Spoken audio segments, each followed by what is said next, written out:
அகமதாபாத்லேருந்து இங்கிலாந்துக்கு செல்லக்கூடிய ஒரு விமானம் வந்து போயிங் ரக விமானம் வந்து விபத்துக்குள்ளானது உங்கள் எல்லாருக்குமே தெரியும். I am not a expert. இதெல்லாம் வந்து பெருசாக கருத்து சொல்கிற மாதிரியான விஷயங்கள்லாம் எதுவும் இல்லைனாலும் கூட ஒரு சில விஷயங்கள் உங்களோட பகிர்ந்துக்கலாம்னு நான் நினைக்கிறேன். காரணம் என்னன்னா, இது வந்து அதாவது உலகத்திலே ரொம்ப ரொம்ப பாதுகாப்பான ஒரு பயணம் எது அப்படின்னு பார்த்தீங்கன்னா, அது வந்து விமான பயணம் தான். காரணம் என்னன்னா, அது வந்து புவியீர்ப்பு விசைக்கு எதிராக போறது. ஸோ அந்த மாதிரி வந்து போகும்போது, சில இடங்கள்ல வந்து நம்ம கையில எதுவுமே இருக்காது.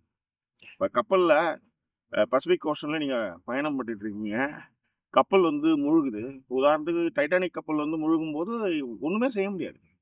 கிடைக்கிறத வச்சு பொழைக்கிறது லக் இருந்தா பொழைக்கலாம்.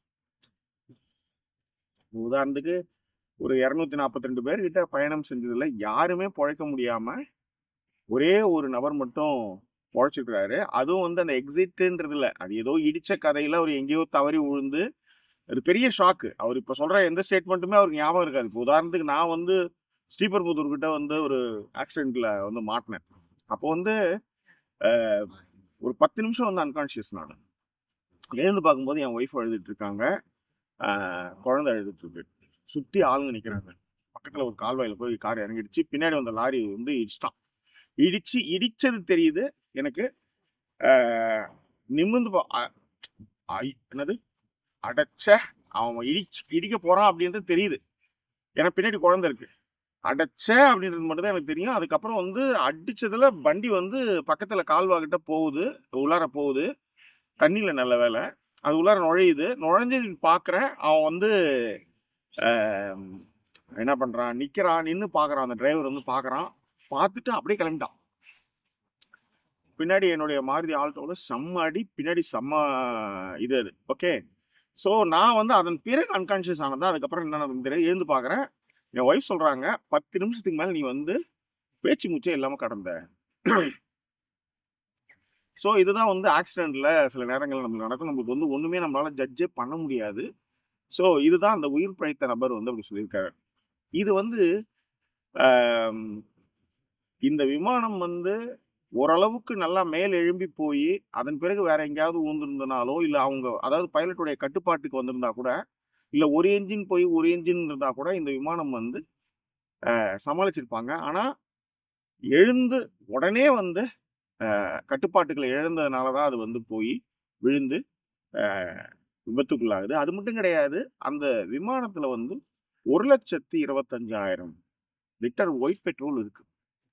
இந்த 1,25,000 லிட்டர் ஒயிட் பெட்ரோலோட போய் ஒரு கட்டடத்துல 3, 4 மாடி கட்டட விடுதியில போய் அது விழும்போது என்ன ஆகுதுன்னா, அந்த ஸ்டேட்மெண்ட் அவரு அந்த தப்பிச்சவர் வந்து ஸ்டேட்மெண்ட் என்னன்னா, இவங்க 11த் ஏல இருந்தாரு. அவரு எக்ஸிட்ல வந்துட்டாரு. இந்த கதைலாம் கிடையவே கிடையாது. விழுந்ததுமே வந்து பிளவுபட்டு வெடிச்சு சிதறும் பொழுது, அதுல தூக்கி எறியப்பட்டு அவர் வந்து தெய்வாதீனமாக பொழைச்சிருக்காரு. அப்படிதான் சொல்ல முடியும். ஓகே. இதுல வந்து அதான் சொல்றேன். இயற்கையே அவர காப்பாத்திருக்குன்னு சொல்லலாம். அவ்வளவுதான். ஏன்னா, அந்த அவர் சொன்ன மாரி வந்து, அது அந்த 1,25,000 லிட்டர் ஒயிட் பெட்ரோலும் பத்திக்கிட்டு எரியும்போது, யாருமே அதாவது நெனச்சே பார்க்க முடியாத அளவுக்கு சடன்னா வந்து ஒரு பெரிய பாம் வெடிச்சா எப்படி இருக்கும்? அந்த மாதிரியான ஒரு ஹீட்ல தான் எல்லாருமே கருகி போயிருக்காங்க. உண்மையிலே வந்து கையறு நிலைன்னு சொல்லுவாங்கல்ல, அந்த மாரியான ஒரு சிச்சுவேஷன் தான். விமான விபத்துகள்ல வந்து உலகளாவிய அளவுல வந்து அ ரொம்ப பாதுகாப்பு ஏற்பாடுகள பார்த்து, பார்த்து செய்வாங்க. உதாரணத்துக்கு இது வந்து இந்தியாவுக்கு வந்து சர்வதேச தலைவலி தான். சர்வதேச தலைவலினா இப்ப நீங்க வந்து இப்ப கொரோனாவுல எத்தன பேர் செத்தீங்க? எத்தன பேர் செத்தாங்க? அப்படின்னு கேட்டீங்கன்னா, நீங்க வந்து நீங்க சொல்றது தான் கணக்கு. அது மட்டும் கிடையாது. அ கணக்கே இல்ல. எங்ககிட்ட அதுக்கான டேட்டாவே இல்லன்னு 2020 21ஆம் நூற்றாண்டுல உங்களால வந்து ரொம்ப தைரியமாவே சொல்ல முடியும்.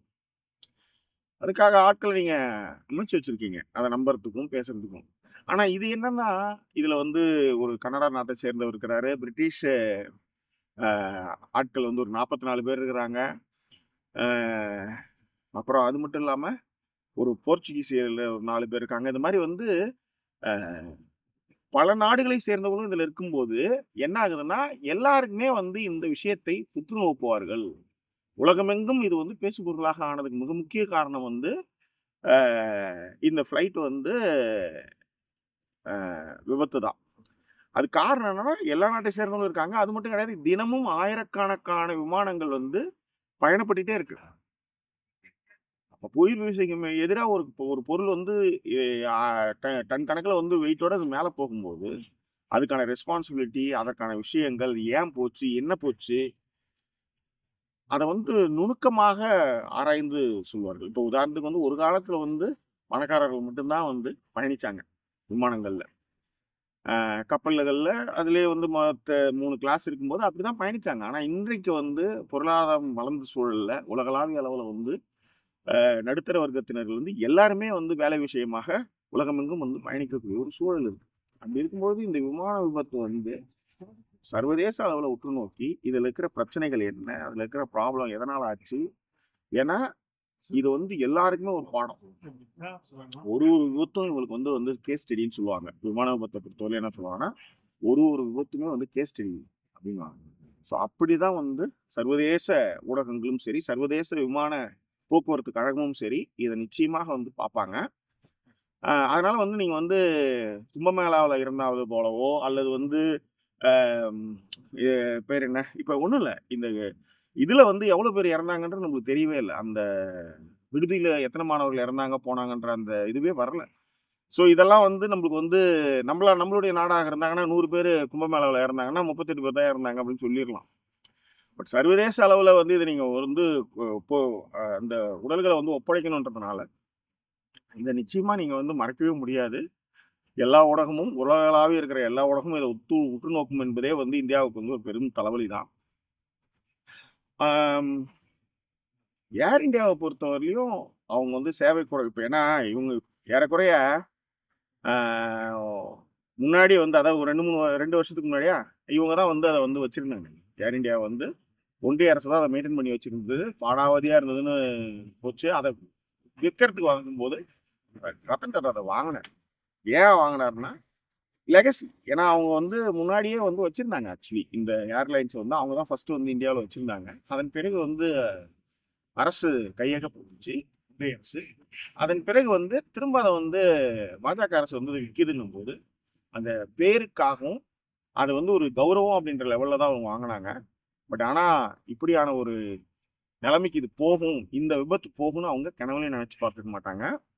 ஸோ இதுல இன்னொரு சந்தோஷமான விஷயம், அதாவது கெட்டதுலயும் ஒரு நல்லது அப்படின்னும் போது பாத்தீங்கன்னா, மத்திய அரசு அறிவிக்குதோ இல்லையோ சட்டுன்னு வந்து டாடா அவருடைய ஏர் இந்தியா சிஇஓ என்ன செஞ்சுட்டாருன்னா, இறந்தவர்கள் அத்தனை பேருக்குமே 1 கோடி ரூபா வந்து கொடுத்துருக்கிறாரு. ஸோ இது வந்து சர்வதேச அளவுல கவனம் பெற்று இருக்கிற சின்ன சின்ன பிரச்சனைகளையும் வந்து அவங்க கேஸ் ஸ்டடியா எடுத்து இதை வந்து சரி செய்வாங்க இன்னும் நம்புவோம். இன்னும் இது குறித்தான தகவல்கள் ஏதாவது இருந்தால் வந்து வீடியோவில் நம்ம வந்து பேசுகிறோம். வேற என்ன, இறந்து போன அத்தனை பேருக்கும் நம்மளுடைய அஞ்சலிகள். சொல்லணும்னா துயர கதைகள் இதில் வந்து பின்னாடி இருக்கு. என்ன சொல்றது எனக்கு தெரியல. மீண்டும் வேறொரு எபிசோட்ல உங்களை நான் சந்திக்கிறேன். அதுவரை நன்றி கூறி விடைபெறுவது உங்கள் ஜாக்கி சேகர். நன்றி, வணக்கம். Yeah.